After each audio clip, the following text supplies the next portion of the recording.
This was our first CMV cruise experience. Find out here if we'd book with them again. Hello there, we're Paul and Carole Loves to Travel. We certainly are. And we're here just to tell you about our CMV experience. We got off the Marco Polo yesterday and we were on there for 3 nights for the Festive Cruise, wasn't it, to Dublin? Yes. So we wanted to just, rather than do another Facebook post, just bring it to you sort of fairly live of our impressions of CMV and of the Marco Polo and whether we would actually cruise with CMV again. It was our first experience with them and we actually really quite enjoyed it, didn't we? Yeah, no, I did. It was, on the whole, well, we'll tell you all about it now. First impressions. Should we start at the beginning? Yeah, that might be a good place to start, mate. Yeah, Embarkation. That, yeah, Embarkation. We got on at Avonmouth, which is only 40 minutes from Gloucester, and that was excellent, wasn't it? So quick and easy. Easy to find, close to home. All I would say about Avonmouth is the car park is, you have to park in a big car park, and it's like a stony, gravelly car park. So if you've got a suitcase with wheels on, or even if you haven't got a suitcase with wheels on, it means that you've got to carry your suitcase because you physically can't drag it because that's true. Stony, gravelly. But other than that, once you get out of the car park, it's all nice and smooth right into the check-in area.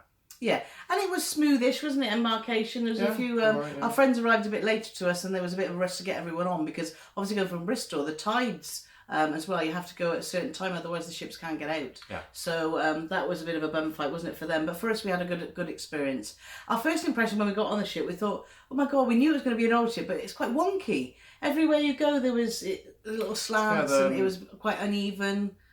Yeah, if you, like on the decks, everything slopes away, if you know what I mean. It's almost like they're expecting water to... No, but I know, but I can't... If I go, it slopes away and they keep it level, they can't see I'm just, you know... Yeah, even when we went to our cabin, which was on Amunden's deck, which was 623, which was a really comfortable cabin, wasn't it? It was actually a slope down to the beds. We thought, well, this is rather bizarre. And quite a big step up into the bathroom. Yeah. So normally we would cruise with Paul's dad, and we think this ship, because it's older and with all these, there's lips everywhere, wasn't it? Yeah. We call them lips. Steps. Steps. Yeah, to obviously go into all the areas. He would find that difficult with mobility issues. So something to consider if you are thinking of going on one of these older ships. But actually, as a ship, it had so much character, didn't it? I really liked it. Sort of what we expected. I think it's nice to get away with all these cruise lines now. We got a roller coaster, we got this, we got that. I want to go on a cruise to go on a cruise. If I want to go on a roller coaster, I'll go to Alton Towers. But it was, you know, it did exactly what it said on the tin. There was some nice lounges to sit quietly in the day. There was some entertainment at night. Yeah, I think going back to the roller coaster issue, I think that the cruise industry is moving fast, isn't it? And all these things are to get new cruisers in, particularly the younger generation. We're older now, and we're in our 50s, so an old traditional ship like this actually suited us well. As Paul said, there was lots of places where you could sit, different little bar areas, which we really liked. Entertainment, like I said, we went to the show. It was a little bit disjointed. However, when the entertainment team came up to Scott's Bar, which was actually the main lounge on the ship, the solo vocalists were really good, weren't they? I think there was a bit of a sound issue in the shows, to be honest, because we were sat at the back, and there didn't seem to be a lot of depth to it. If that had been your only experience, you'd have been like, oh, I don't know. But as soon as those same singers sang in Scott's Bar, they sounded absolutely fantastic. They did, yeah. So yeah, that was a strange one. But... It was a strange one, but we did have a good time. Scott's Bar seems to be the main lounge, which is on deck 9, isn't it? It's up there. You go out onto the pool, and that is where most of the entertainment was at night, and it could get very noisy. There was 2 lines of cabins, wasn't there, on that deck? And if I would advise anyone, because even when they close the big doors late at night, the noise, it must be quite frustrating. So if you are going to choose a cabin, I would choose one that's not by Scott's Bar, because that is the noisiest place on the ships. The other lounges aren't noisy at all, are they? They're very civilised, very quiet. We had a pianist and a violinist in the Captain's Club. But of course, if you are planning to be in Scott's Bar till 2 in the morning, well, it doesn't matter. It doesn't matter. So you get a cabin close. Yeah, no, that's true.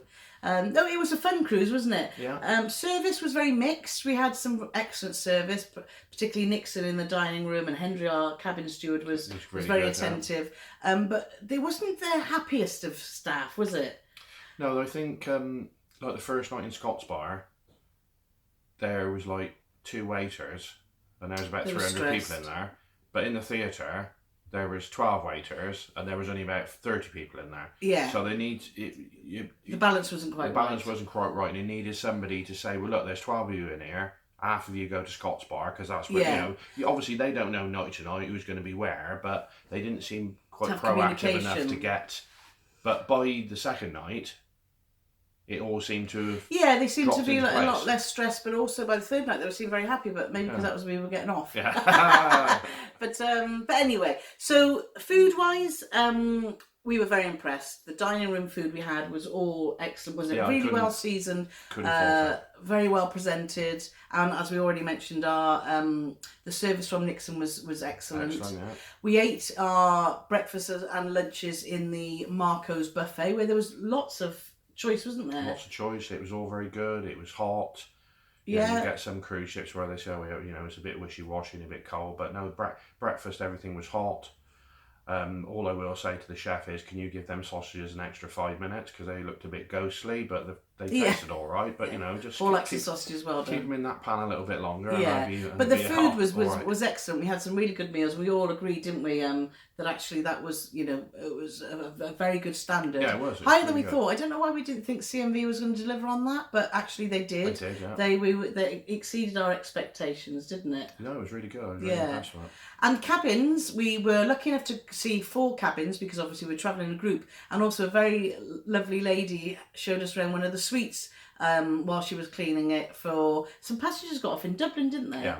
Which is unusual because you normally obviously start and finish the cruise. So whether CMV do, I've never seen that in their brochures. I think it was possibly maybe travel agents or something that got on in Dublin and spent the night there and then got back off again Yes, the there was next a morning. big group of cruise critic travel agents on, Yeah. weren't they? That actually looked like they were having a great lot of fun. They were all in fancy dress, which was superb. Yeah, it was really If good. yeah. Dorothy's watching, we were very impressed with your shoes. Yeah. So, but back to the ship and our cabin. We were in 623 on a Mundenston deck, and we actually was very comfortable. 2 single beds, which is quite odd. There was no option to push them together. We found that in 3 out of the 4 cabins, wasn't Yeah. it? So if you like a snuggle up, like we do, well, I do. Paul doesn't because I keep hitting him for snoring. But if you like that setup, then there wasn't that option at all, was there? No. But it was fine for 3 nights, not a problem at all. Bathroom was adequate, quite a big step up to it, but had everything that you needed in Yeah. there. Very good storage and a safe.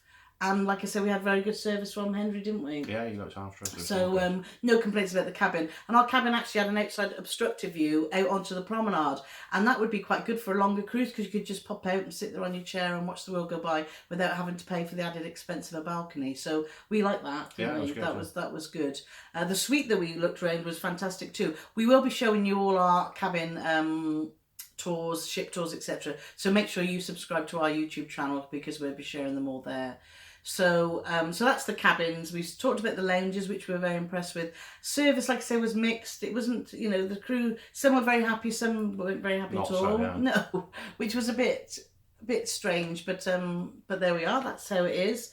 And the pool decks, we didn't utilise those because of obviously going to Dublin over the Irish Sea, but we really liked the openness of the ship, wasn't it? At the back you've got the 3 decks looking aft, and I can imagine if you were going somewhere hot it'd be a fantastic place to sit, and the views obviously It was really nice, yeah. yeah, it was really, really nice, and the old-fashioned teak decks as well, wasn't it? Yeah, it was very old school, but I did like it, yeah. Lots of character. It did. The ship had lots of character, but actually, it didn't. The decor inside didn't look old, didn't look staid, did it? No, it had not a at all, modern no. feel to it, and it was very, very clean, very, very clean ship. Yeah.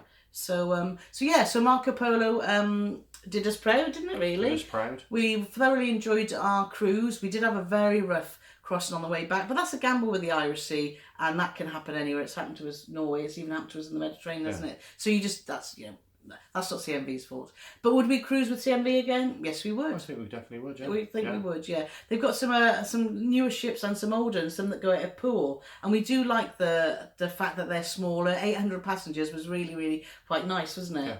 And like I say, for getting on, rather than having to go to Southampton all the time to go to Poole or to Avonmouth. Avonmouth is ideal. So we were very impressed with our first CMV experience, and we will certainly be looking at cruising with them again. Yeah, definitely. So thanks for watching. We're Paul and Carole Loves to Travel, and do follow us on our social media because we've got 3 more cruises planned for next year, plus other things, going away on our camper van and festivals and a holiday in Thailand. So do come and join us, and we will speak to you soon. Thanks for watching. Cheers. Bye-bye. Bye. Thanks for watching. Please don't forget to subscribe. And remember, keep ringing that bell for future videos from Paul and Carole Loves to Travel. Thank you.